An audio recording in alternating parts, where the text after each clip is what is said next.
to find my dream job. Okay, so what does it say? How to find your dream job when you don't know what to do. Lead with strength. Man, I'm so lost. How do I know what I gotta do? Evaluate your past. Talk to as many people as possible. Take classes. Look for companies that make a difference. Oh my God, none of these things are telling me exactly what I need to do. How do I find what I'm supposed to do with the rest of my life? Oh my God, this is impossible. I can't find any useful information here. That was definitely me back in high school, trying to figure out what I should do later on in life. And I find that everything online and what they've taught us in school does not prepare us for searching for what we want to do and figuring out a timeline as to how we can learn this new skill. And today, I want to take you guys through an example. So come on, let's go do it. So, how to find your dream job. I want to get a few things clear before we get started. I want to make sure you guys understand that we hardly ever get it right the first time. And so, finding your dream job is an iterative process of learning new skills and trying new things and figuring out what you like and what you don't like. And the technique I want to show you guys today is going to help you figure out which tools you need to learn for that specific skill in order to figure out what the timeline should be for yourself in order to learn that skill. And I'm a strong believer that every single skill or job has its own specific tools. And if you figure out what these tools are in advance, you can orient yourself properly in order to set yourself up for success. So in today's video, I'm going to use the example of an illustrator. In my previous video, I talked about the steps to figuring out what you want to do and how to acquire new skills. And one of the first steps was figuring out what your motivations and interests are. For example, if your interests are drawing, being creative, creating things, then perhaps being an illustrator or a designer is something that you should try.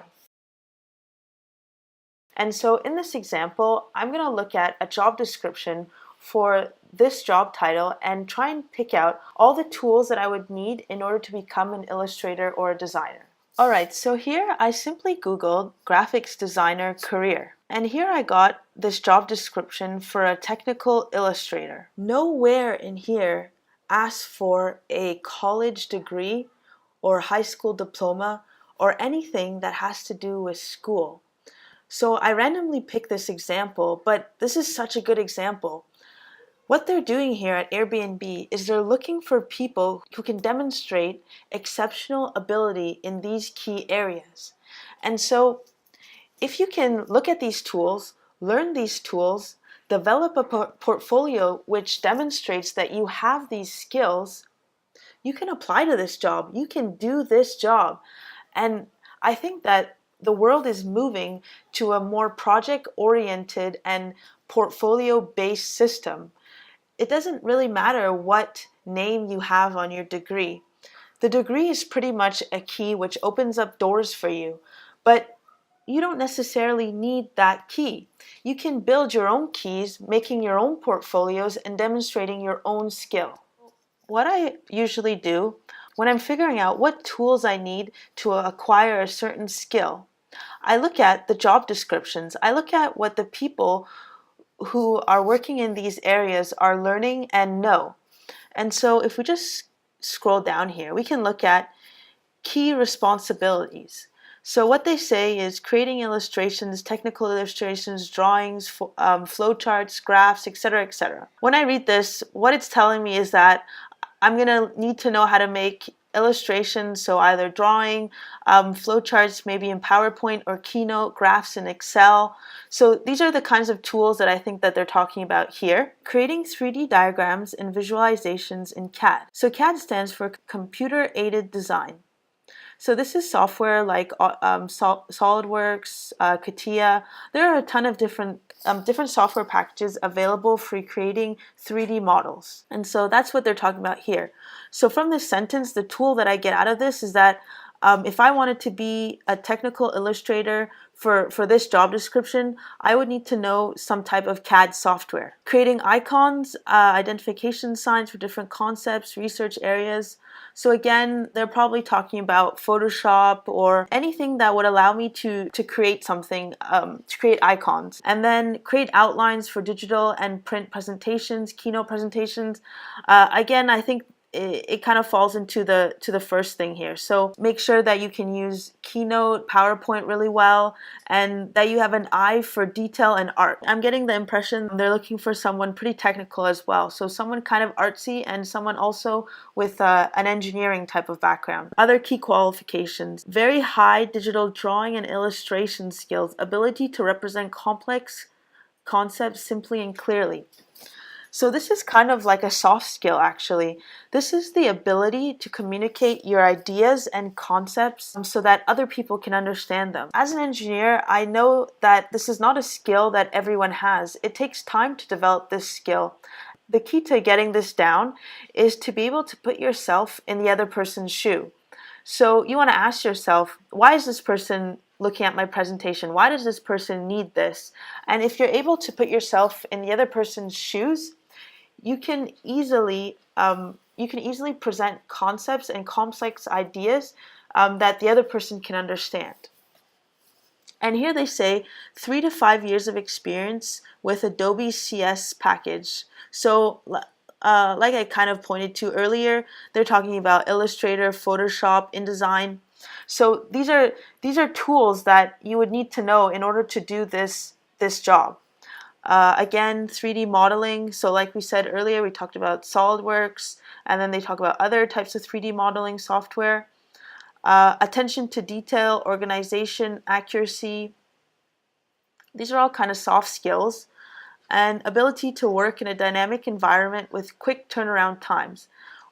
We are working on ambitious early stage projects where design decisions. Okay, so essentially what they mean here is they're looking for people who can work in a busy environment, who are ambitious, who kind of have a vision for certain projects and can take a project from early development to the end with a certain vision in mind.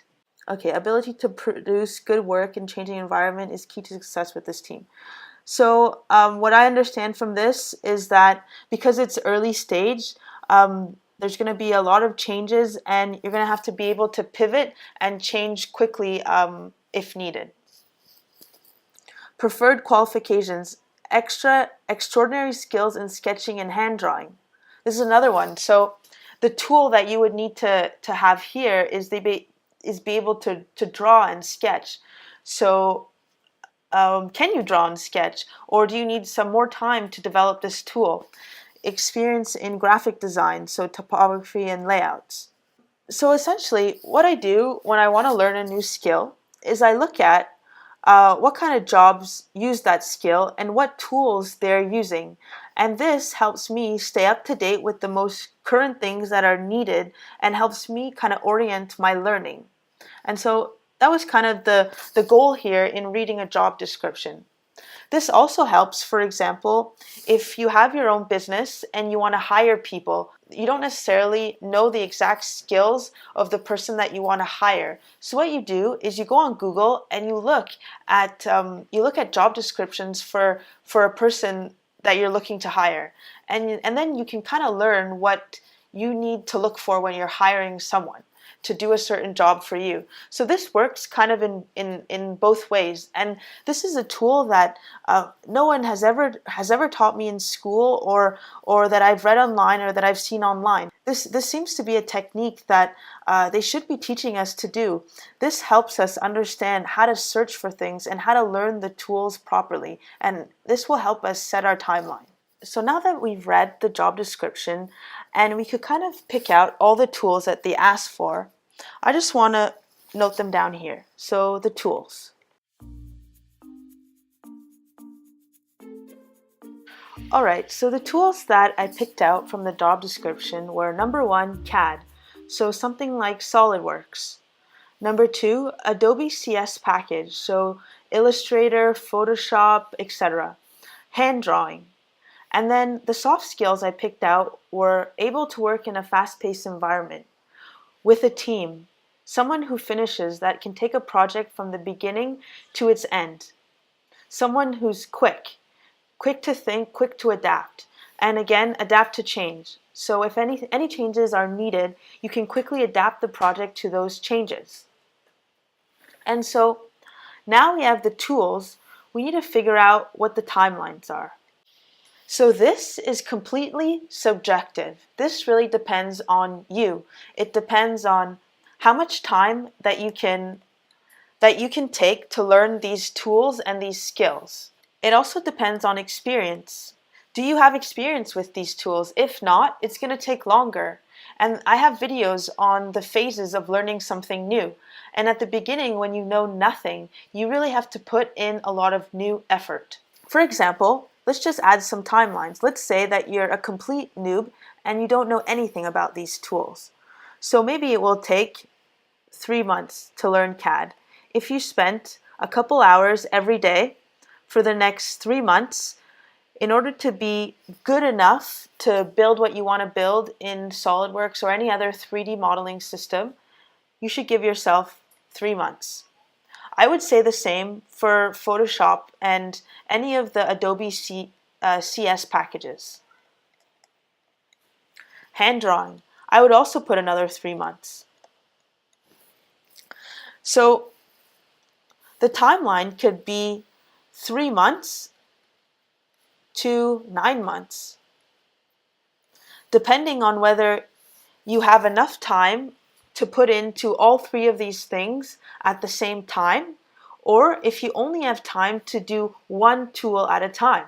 So if you can only do one tool at a time, it's going to take you 9 months to get good enough at all of these tools that you would be able to do that Illustrator job. Let's say that you don't have a job and you can put yourself full-time into learning these tools, like you would if you were going to school. So maybe you can learn all of these things in 3 months if you were to dedicate maybe more than 8 hours per day learning each of these things. So maybe you can dedicate 3 hours each to learning, and maybe it could take you 3 months at an accelerated timeline. What I'm trying to point out here is that when you want to find a dream job or learn for a new skill, you have to figure out what the tools are, what the soft skills are, figure out how much time you can dedicate,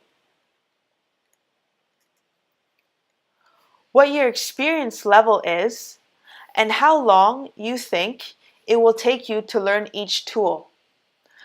And I want to clarify that this time right here, so for example, 3 months may be too long or may not be long enough. This 3 months to 9 month timeline is something that can change. It's not set in stone, it's not concrete, but in my experience, if you don't set goals and you don't know exactly when you start and when you want to finish something, you will never finish. And so it's important to realize approximately what these things are. And so imagine if you started today. Let's start today. And let's say that you have a full-time job, so you cannot learn all of these 3 things at the same time. You need to pace yourself, and you need to be able to dedicate maybe a few hours per day or maybe 10 hours per week to learn these tools. So it may take you 9 months. So right now we're in April 2018. So 9 months from now would be January 2019. And so let's split this up even more. So we go 1, 2, 3. So this is where you want to be really good at CAD. This is where you want to have mastered Adobe package. So now essentially what we've created here is a small timeline for your project. So if you started today, we would have May, June, July. So by the end of the July, if you started today, you should be at a level where you've mastered CAD. When I mean master, I mean an ability to create things you want to create. You may not be the best at it because there are people that have spent years and years just doing CAD every single day. So obviously you wouldn't be at their level, but you would know enough. You would know enough to create things you want to create. And you know what? You don't need to be a full master. You just need to know enough to create the things you want to create. And so then that would be for CAD. And then we would have August, September, October. By the end of October of 2018, you will want to have mastered Adobe package. So you would have wanted to try Photoshop, Illustrator, and gotten really good at it. And then you would do hand drawings. By the end of December 2018, you want to make sure that you've gotten really good at drawing. And so you can see here that these are simply 3 tools. But if you give yourself 3 months to learn each tool, which doesn't seem like a lot, but you times that by 3, that's 9 months. That's pretty much half a community college degree in the US or half of a college degree in Canada. And so these things take time, and you want to start today. Don't leave things off until tomorrow, because you know what you're doing? You're just pushing your timeline further and further. And you're just going to enter this vicious cycle where you never start. So you got to start right now and make sure you build this timeline and you set mini goals for yourself. So I would say that even these goals here are still kind of long-term goals. You want to make mini goals in between. And the way that you're going to set mini goals right now is you're going to have to do some research. You're going to have to look at YouTube videos, you're going to have to read articles, you're going to have to talk to people. You're going to have to ask people, what exactly do I need to learn within CAD to become really good at it? And there are a ton of online resources. And if you really want this dream job, if you really want to learn a new skill, you have to put the time into it. Just do it. Go and do it. Go figure it out and build this timeline. And I guarantee you that you'll be able to find yourself a job that you're passionate about or a skill that you love just by applying these simple tools. Another reason why it's important to create a timeline, well, if we take this example, you know that at the end of December or end of January, you'll be ready to apply for this job. And so what I would do if this was me, I would envision myself doing CAD, doing Photoshop, doing Adobe, drawing at Airbnb, working with a team, working in a fast-paced environment. It's important to imagine yourself doing this. This will motivate you day after day, month after month, to continue learning these new tools in order to get to that end goal. And it's important to have this date in mind so you know that at the end of December, you're going to be applying for this job. This is definitely a technique I frequently use in order to find the tools I need to learn a new skill. I hope this technique will help you guys find your dream job and/or learn a new skill. Congratulations on finishing! I guarantee if you are able to apply these keys to finding the tools and creating your own timeline, you will be able to find your dream job. And your quality of life, motivation, and happiness will grow exponentially. Thanks for watching. Like and subscribe below if you found the information interesting and learned something new. This helps me make more videos like this for you.